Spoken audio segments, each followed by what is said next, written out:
guys, so back at it again with Omega, checking out the PHR steering reservoir.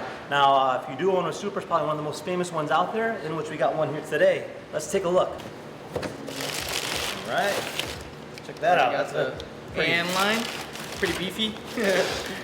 Very nice. A lot better than stock. That's a fact. Now they do come in different colors. We just got a little suction port. And then we got a few different lines, and yeah, I mean, it looks pretty cool. So let's go ahead and install this thing and see what it looks like. All right, so the power steering reservoir is finally installed, and let's take a quick look at this thing. All right, so do you want to kind of walk me through it? Yeah, so this is the Powerhouse Racing power steering reservoir. It's actually a relatively simple upgrade. Only thing that's a little bit tricky, if you've never worked with AN lines, is just pretty much connecting these AN lines. But besides that, it's pretty easy, relatively bolt-on. Yeah. Pretty much can do it on the floor. You don't need a lift or anything like this.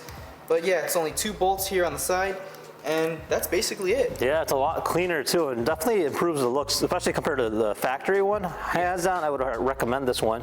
Yeah, it looks very simple, very nice. Yeah, there you guys have it. So overall, a really simple concept. How long did it take you to do it? Honestly, that took about 20 minutes. Like, it's pretty easy. Yeah. So like, the only hard part that I would say is maybe the manifold, if it gets in the way, but that's basically about it. Right, obviously that depends on your build, but in this case, definitely the manifold. It's actually a pretty beefy one from what I'm seeing. Yeah, it is. But yeah, there you go. Now, if you guys had any questions, comment down below. Otherwise, see you guys next time. Take care.